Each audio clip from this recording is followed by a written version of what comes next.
anotado porque era necesario para que ustedes hagan em, las descripciones macro, el manejo de la muestra, la interpretación del reporte anatopatológico, todo lo de práctica era entender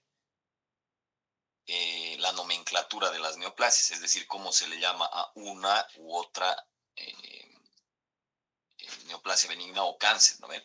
Eso lo vamos a repasar otra vez, pero ahora sí vamos a ver el capítulo de neoplasias bien extenso, con todo lo que tenemos que entender. Capítulo de neoplasias, de más decirles que es bien relevante, ya que los últimos años, con todos los cambios que ha habido ambientales, la comida que comemos, que produce radicales libres y demás, el tema del cáncer ha subido pues tremendamente y nada sería eso, ¿no? Sino que hay personas más jóvenes que ya están teniendo cáncer, ¿no? Entonces, por eso es que tenemos una relevancia tremenda. Cuando nosotros hablamos de neoplasia, ya hemos dicho, neo es nuevo, plasia es crecimiento, desarrollo y demás. Pero seguramente van a decir, pero doctor, en una hiperplasia, que es aumento de número de células, no hay nuevas células. Sí, son nuevas células, pero ¿a qué nos referimos con neoplasia?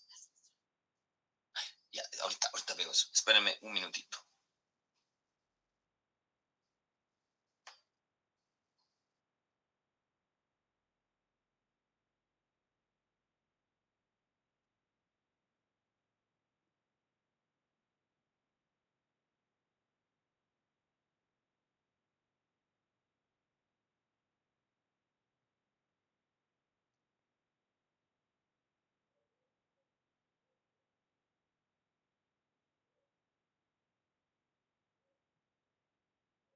Está bien, Chito, por favor. Entonces, a lo que nos referimos como nuevas células es a nuevas células porque son nuevas, diferentes a las normales. ¿Y qué de diferente tienen estas? La diferencia fundamental es que tienen mutación. Entonces, al tener mutación una célula, ese crecimiento nuevo, mutado, podríamos decir, la diferencia o hace diferencia entre hiperplasia, porque en una hiperplasia las nuevas células son nuevas, pero no son células nuevas mutadas. El primer conflicto cognitivo ya lo habríamos resuelto. ¿Qué diferencia hay entre neoplasia e hiperplasia? La hiperplasia, además, está, es decir, es fisiológica, es normal, se produce para adaptarse, mientras que la neoplasia no es fisiológica, no es normal, no se produce de ninguna manera para adaptarse, sino que es algo patológico, no es reversible tampoco. Ahora, también podría surgir el problema de la metaplasia versus la neoplasia. La metaplasia también es dentro de las adaptaciones celulares, ¿no ves? Hiperplasia, hipertrofia, atrofia, metaplasia. Por consiguiente, tienen sus mismas eh, características. La metaplasia es reversible, es fisiológica, es para adaptarse, para no llegar a una lesión celular irreversible. Entonces, de esta forma, podríamos decir que en la neoplasia sí hay cambio fenotípico, o sea, de la expresión morfológica, vamos a decir así, pero también genotípico porque hay mutación. Mientras que en la metaplasia solo hay cambio de expresión fenotípica y no así genotípica, ¿no? ¿Por qué? Porque no hay mutación. Ese es un conflicto cognitivo que surge muy frecuentemente, ¿no? Entonces ahí tendríamos las dos diferencias, ¿no? Cáncer, en realidad, siempre se confunde con neoplasia. En realidad, cuando tú dices neoplasia, al tiro quieres decir, ah, es un cáncer, ¿no? Pero hay que recordar que las neoplasias se dividen en benignas y malignas. Y tenemos que entender que una neoplasia benigna es la que no invade y no metastatiza, y una neoplasia maligna es la que siempre invade pero puede o no metastatizar. De más está decir ya que la diferencia con las reactivas es fundamentalmente porque hay mutación en las neoplasias, tanto benigna como maligna. Pero la mutación no es en cualquier gen. Esta mutación es en un grupo de genes que se llaman protooncogenes, porque si cualquier mutación de una célula sería considerada cáncer, entonces una trisomía 21, ¿cómo se llama? Se podría pensarse que es un cáncer y el bebé en realidad tiene un síndrome de Down, ¿no ve? Entonces, la mutación ahora específicamente la vamos a entender que es en la parte de eh, del grupo de genes que son los protoncogenes. Este cuadrito ya se lo saben de memoria 20,000 veces, ya lo hemos hablado, lo hemos repasado. ¿Por qué? Porque en las prácticas lo que hacemos es hacer esa diferenciación entre reactivos, si es neoplásico benigno, maligno.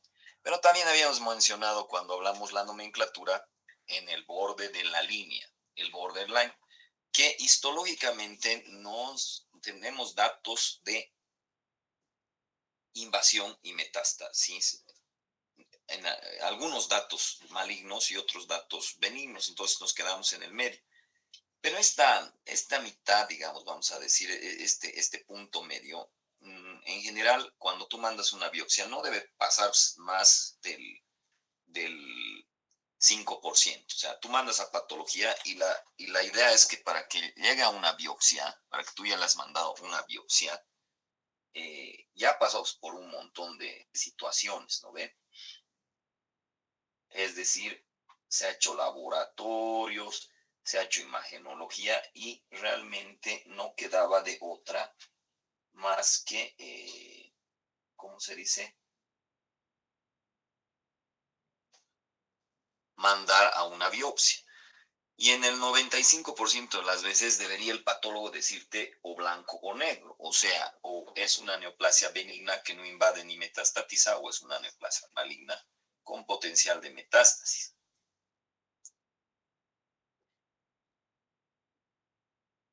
Pero en algunos casos la histología es insuficiente. Entonces hay que pedir algo que se llama IHQ, que también ya se han aburrido de que yo les hable de eso porque se llama inmunohistoquímica y ya saben que es un estudio que hay en el gastro, en el laboratorio y es gratis prácticamente porque es para la gente más pobre que necesita esto para determinar un tratamiento, determinar tal vez primeramente un diagnóstico, un pronóstico, un valor predictivo.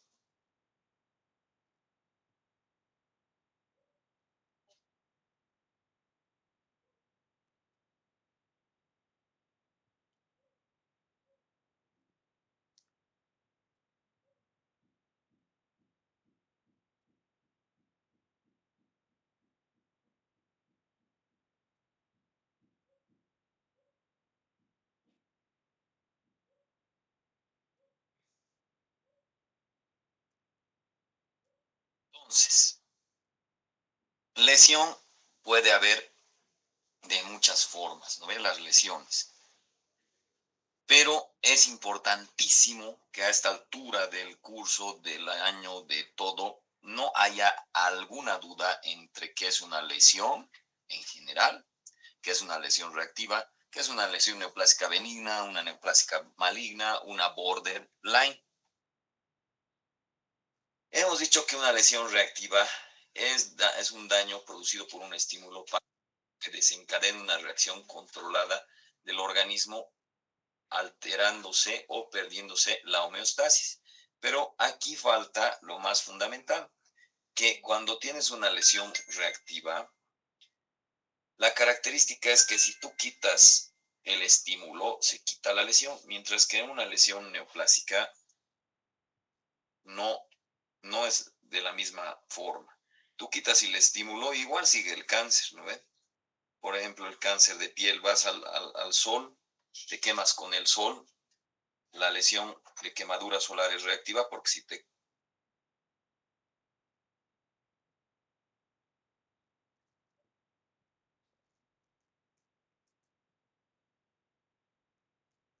quitas del sol, regenera la piel. Pero si te da cáncer de piel porque has sido 20 años o 10 años sin protector solar, entonces em, no es lo mismo, ¿no? En una lesión neoplásica quitas el estímulo, igual sigue nomás la lesión neoplásica. Hay una palabrita, algo que hemos obviado un poco, porque no estábamos en ese capítulo, pero hay una palabra más que involucra, que es la displasia.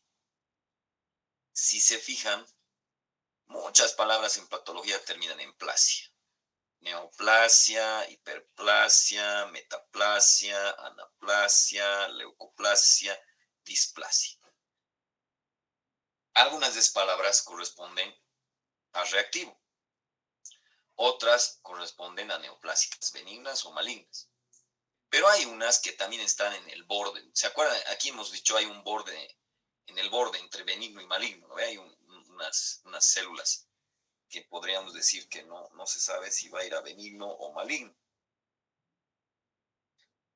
Pero aquí también hay un punto de quiebre entre reactivo y neoplásico. O sea, un punto en el que podría ser, eh, o sea, es el camino, el siguiente paso a la neoplasia. Se llama displasia. Es entre reactivo y neoplásico. La displasia es una alteración de la maduración. Inicialmente, originalmente, la displasia se la ha entendido en las células epiteliales, en los epitelios. ¿Por qué es importante para ustedes entender esto de la displasia? Porque ya no sé cuántos exámenes ya les he tomado, donde hacemos mucha referencia al virus del BPH, virus del papiloma humano, que es el que produce cáncer de cervix uterino. Pero, ¿qué tiene que ver con cavidad oral? Este virus del cervix uterino también ha llegado a mutar de tal forma que ahora está involucrado en cánceres de cavidad oral. Entonces, es sumamente importante. Este virus arruina el DNA, lo hace mutar, pero no lo hace mutar de golpe para que los protoncogenes muten y se conviertan en oncogenes y tengas una neoplasia, sino que lo hace mutar de una manera que podría ser reversible o reparable, en realidad sería la palabra. Cuando muta reparablemente el DNA, a eso es que estamos llamando displasia.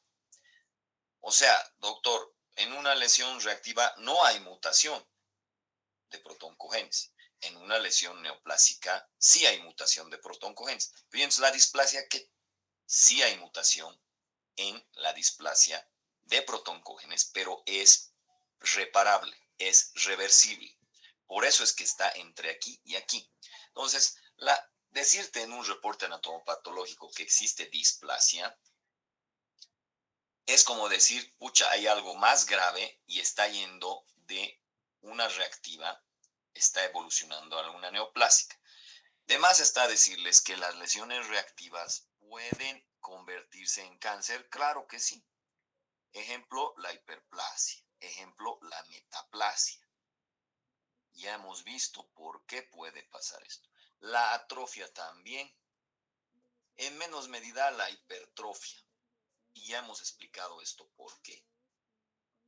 De todas maneras, para la siguiente clase, a ver, me van a decir por qué las adaptaciones celulares, hiperplasia, hipertrofia, atrofia, metaplasia, podrían generar un riesgo para llegar a cáncer.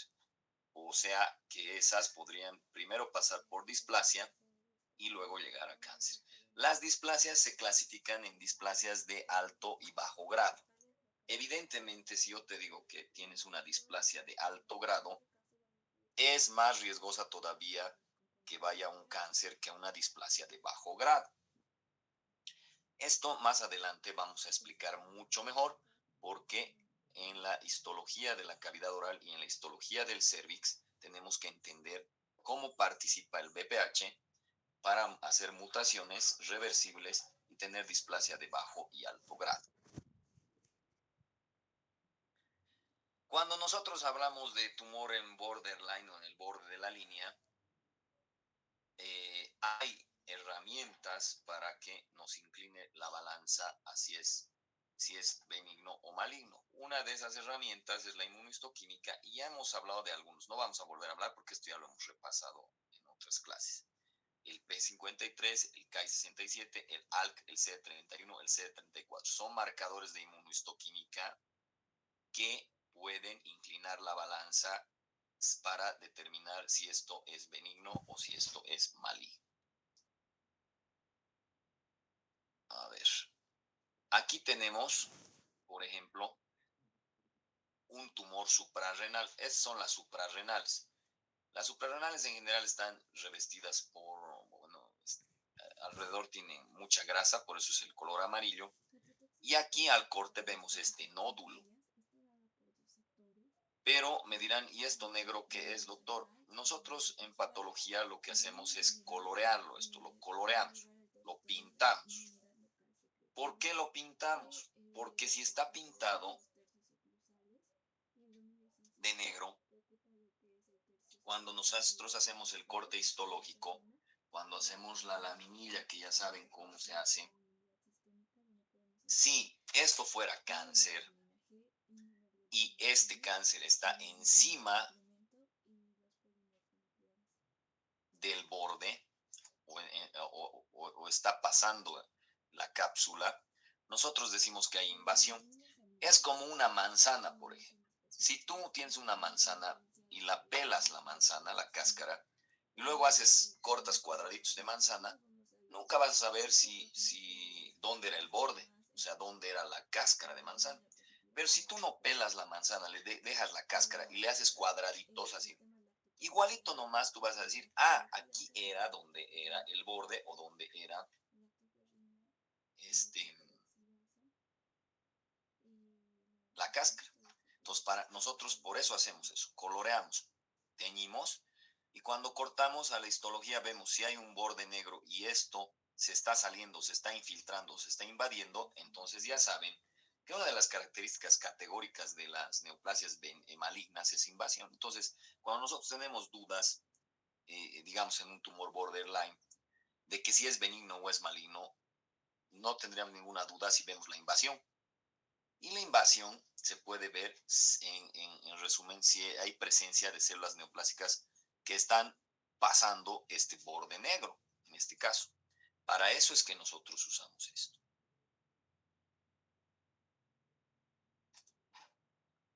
Como ya hemos definido, las neoplasias son nuevas formaciones, crecimiento nuevo, pero este crecimiento nuevo es en referente a células nuevas mutadas. Cuando hablamos del término de tumor, decimos tumores hinchazón, es calor, dolor, rubor, tumor. Esto lo veíamos en la tétrada de Celso, o sea, en la inflamación. Pero comúnmente si a un paciente tú le dices tiene un tumor, lo primero que va a pensar es que tiene un cáncer. Entonces, en medicina y en odontología, toda la vida usamos el término, pero lo confundimos y pensamos que tumor sí o sí es cáncer y no es así. Tumor en realidad es una masa, una bola que podría ser reactivo, neoplásico, benigno, maligno, etc. Pero en la jerga normal y de día a día, tumor ya es igual a cáncer y cáncer es igual a muerte en nuestro país porque o incansable o carísimo y así, ¿no? Entonces, oncología viene de oncos, tumor.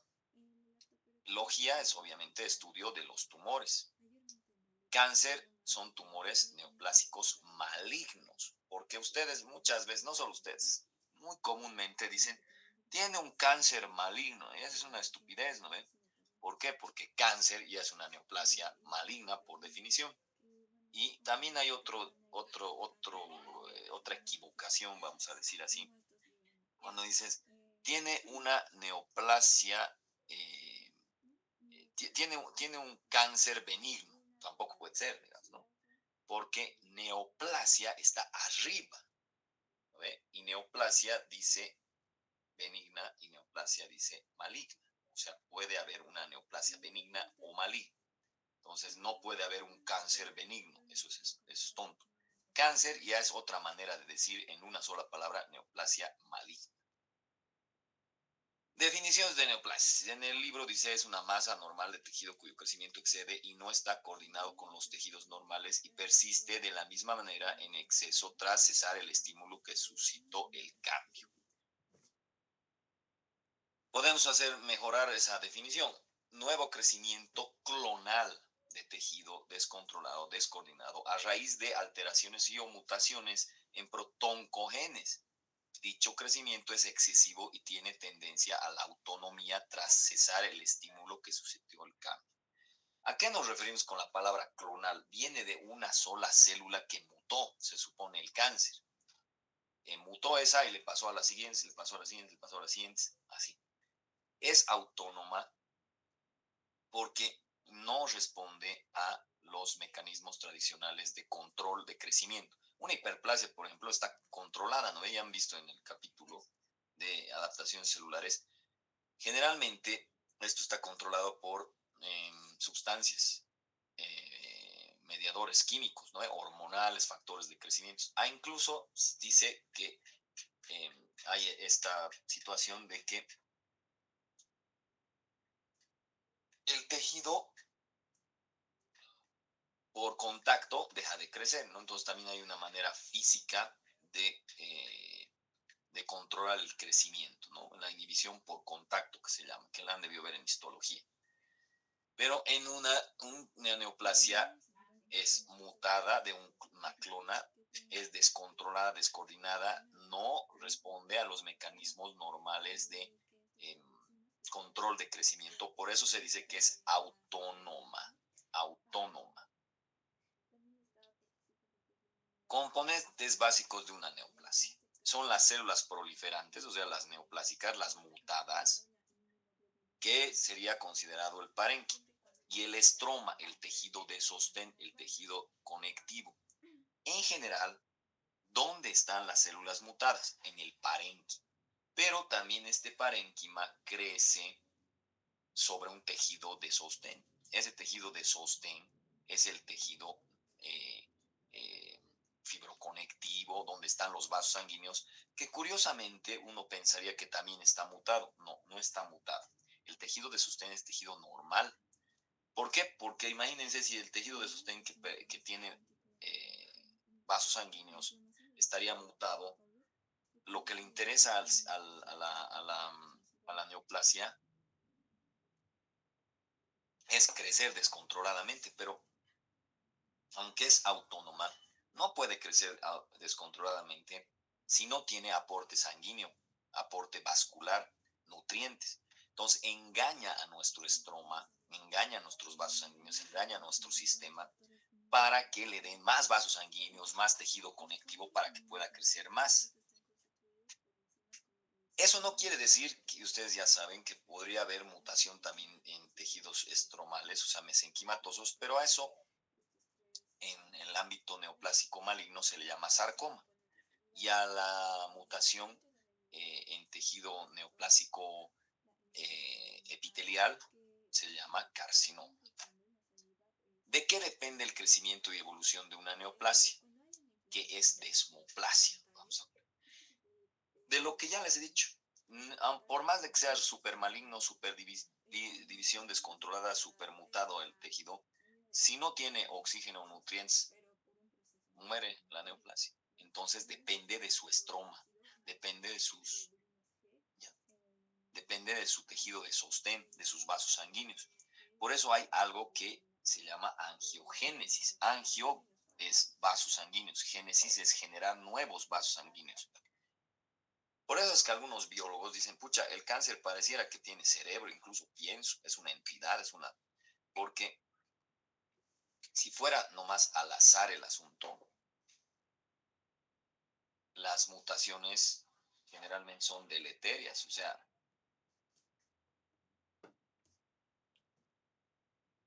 la mutación te da algo no ventajoso, sino algo que te pone en desventaja y te mueres. Pero estas mutaciones a veces son específicas como para producir mediadores químicos que producen angiogénesis.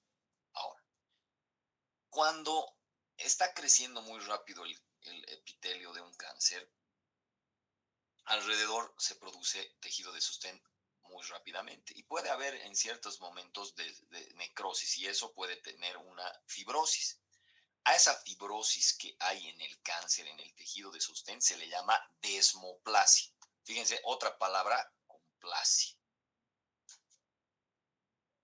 Dentro de la nomenclatura, ya hemos visto que tenemos neoplasias benignas, neoplasias malignas, epiteliales, mesenquimatosas y tenemos excepciones a la regla. Ya hemos visto esto, pero con detenimiento. Pero, a ver, quisiera que en unos 5 a 10 minutos me van a repasar cómo me explicarían a mí o a cualquiera cómo se utiliza la nomenclatura de las neoplasias. Me refiero al OMA, al carcinoma, al sarcoma, etc. Pero además me van a decir, existen estas reglas, porque hasta han visto un video mío, ¿no ve? De las excepciones a la regla, que no cuadran la regla, pero que puedo usar estas otras nuevas reglas para que no me confunda. Entonces, 10 minutos y yo voy a hacer al azar para que me expliquen cómo se utiliza la nomenclatura de las neoplasias, o sea, cómo se le llama a un cáncer, a un epitelial, a un mesenquimatoso, a una neoplasia benigna, a una neoplasia maligna. Entonces, 9:15, 9:25 sería.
Ya, ¿cómo había sido la cosa entonces? A ver, voluntario, ¿quién me explica así facilito cómo la nomenclatura, cómo se utiliza la nomenclatura? Epitelial, mesenquimatoso, benigno, maligno. Esos dos. Ah, usted.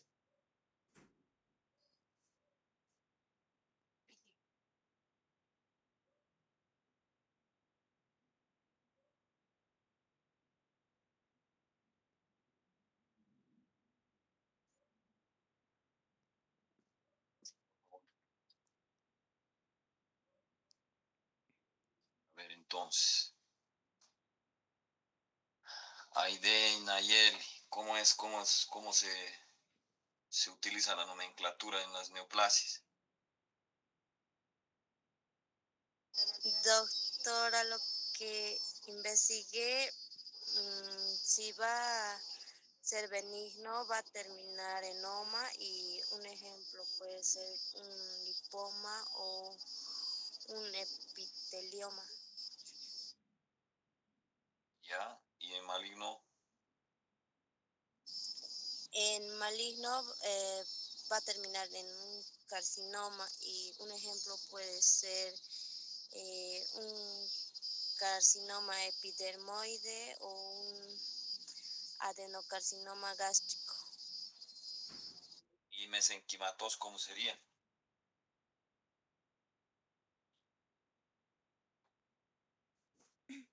A ver, Alexis Severici, ¿cómo sería una neoplasia maligna mesenquimatosa? Es- sería rabdomioma. No, terminarían en sarcoma Sí, o carcinoma. ya. A ver, ¿qué Por, excepciones? ¿Qué decías? por ejemplo, un osteosarcoma, un condrosarcoma sería. Sí, está bien. Y las excepciones sería el ioide, el sufijo ioide, que nos dice que no es, pero se parece. Por ejemplo, el sarcoma epitelioide, que es un, que es un sarcoma que está en el epitelio, que se parece al epitelio, a lo que le he entendido. El Ya, otro es el blasto, que es en diferenciación o maduración, y estos son malignos, todos son malignos, a excepción que sea en cavidad bucal. Si es en cavidad bucal, son benignos, como un odontoblastoma. Y bueno, como le decía, todos son malignos, a excepción si está en cavidad bucal. ya, muy bien, El excelente. otro sería en células leucocíticas. Ya, Siempre, estas siempre son malignas, siempre van a ser cáncer. No tienen una contraparte benigna. Por ejemplo, los linfomas, que es un tumor, es una bola, es hinchazón, si es un tumor es una masa. Y el otro sería la leucemia, que sería una neoplasia que no forma masa en el torrente sanguíneo. O sea, esta no forma un tumor, pero sí es una neoplasia. Esos serían los tres casos excepcionales. ya. A ver qué dice Andrés Rodrigo. Aparte de esas reglas, ¿alguna otra que te acuerdes?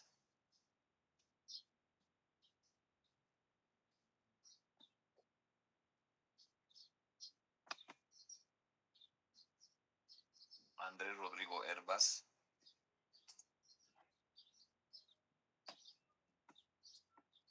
Ya. Todavía no he quitado, para el final voy a quitar todos los que están, o sea, la lista, ¿no? Si no están, es menos 10 puntos, ya saben, ¿no? Si los afuereo, son igual menos 10 puntos. Entonces, para el final, sí, de la segunda práctica y del examen tercero y final, sí voy a disminuir eso.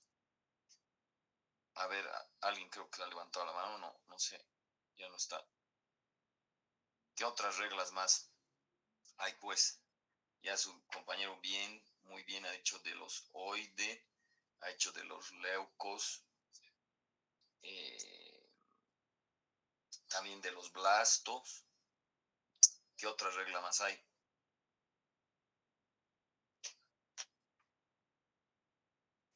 Doctor, ¿sería lo de subjetivo y objetivo, doctor? ¿De qué estás hablando?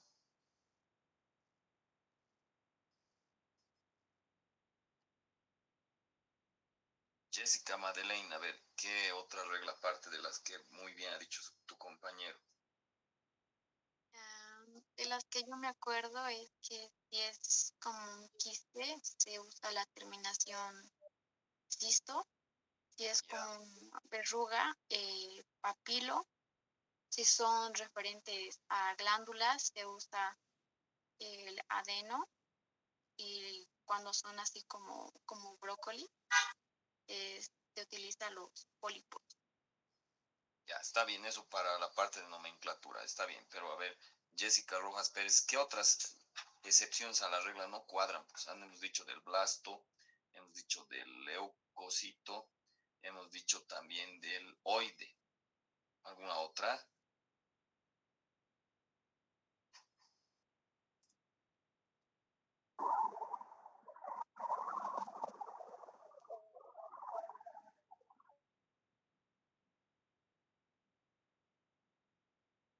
A ver, yo creo que en esta foto es donde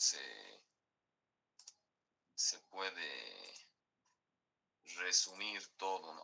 Creo que no sé si está bien, creo que no. Toda la pantalla. Las excepciones podrían resumirlas en esta foto. Blasto, ya ha dicho su compañero. De leucos también ha mencionado. Ahora el OMA también era el asunto, ¿no? Que puede hacernos equivocar. OMA es masa, puede ser reactivo o neoplásico. Porque en general el OMA se usa para neoplasias, pero puede haber excepciones como por ejemplo fecaloma, ¿no? No es una neoplasia de heces fecales. Tumor, ¿no ve? Cuando usamos tumor de alguien, tumor de doctor Villarroel, tumor de Wills, tumor de alguien, generalmente esa neoplasia va a ser maligna. Ahora, cuando hablamos del tumor en contexto de neoplasia, es de potencial maligno incierto, o sea, borderline, el que hemos dicho que puede ser benigno o maligno y por inmuno hay que usarlo, ¿eh?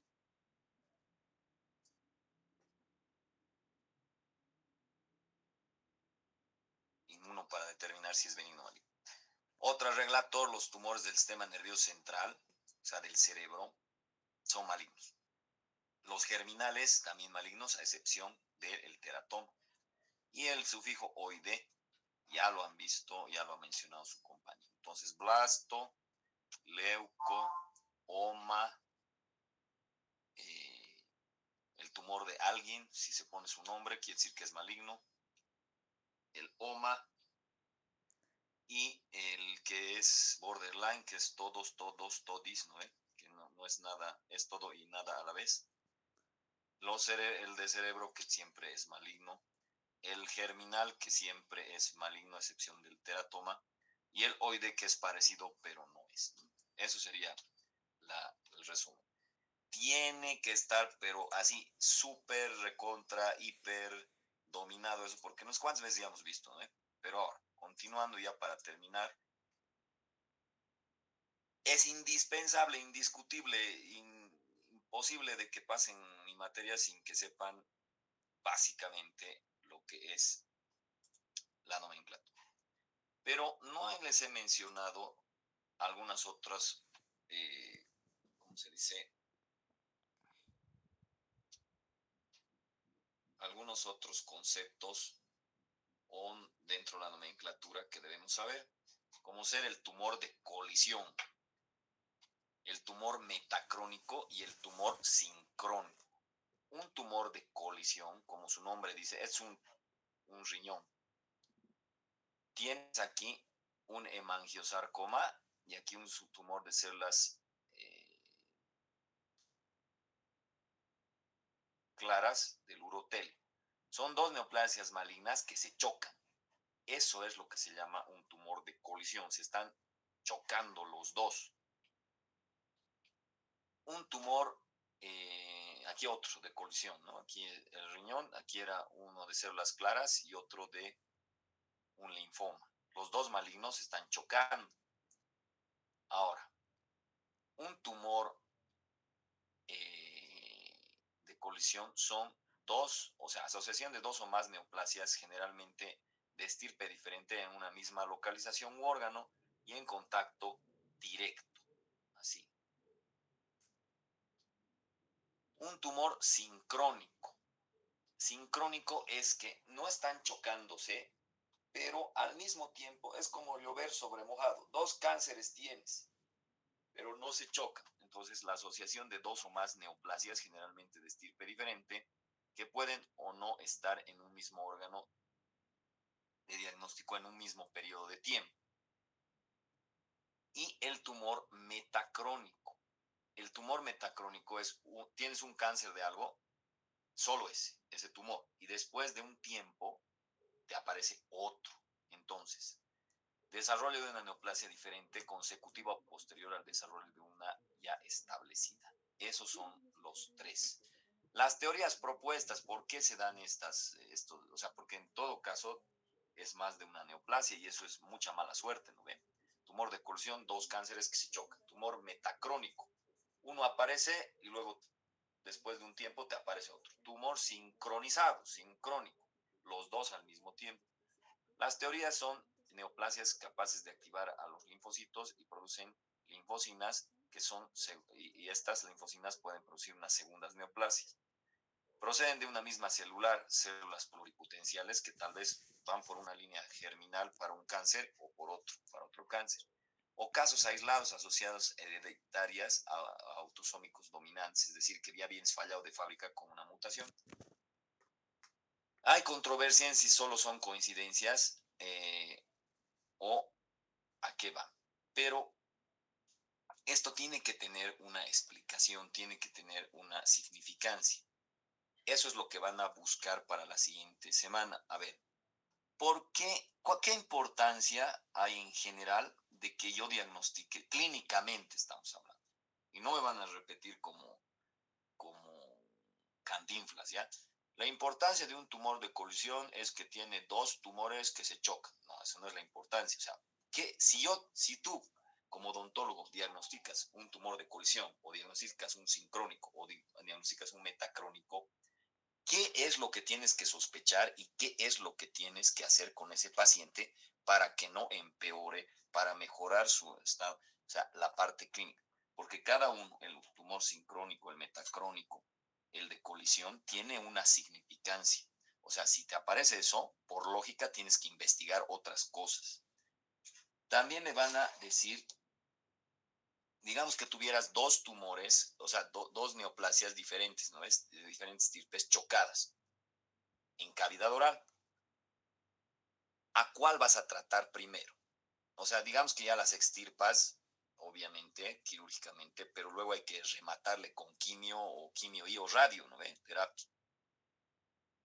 ¿Cuál hacemos? Al mismo tiempo le damos la quimioterapia para los dos tumores. No se olviden que la quimioterapia no es agua bendita. La quimioterapia es un veneno que mata a las células en proliferación, en división celular. Entonces, un veneno tal vez te soporta un paciente, pero dos capaz lo matas. Entonces, a ver, vamos a analizar. Si tienes un tumor de colisión, ¿a cuál pues le atacarías primero? Porque dentro de esos neoplasias de colisión, de esos cánceres, uno va a ser más agresivo que el otro, ¿no ve? Siempre va a haber. Tienes dos que están chocándose, uno va a ser más agresivo que el otro. Entonces la pregunta es, ¿a cuál mato primero? ¿Al más agresivo o al menos agresivo? Entonces esa es una pregunta. La otra pregunta es, sincrónico, metacrónico de colisión, ¿qué significancia clínica tiene? ¿Hay alguna duda, pregunta, observación al respecto?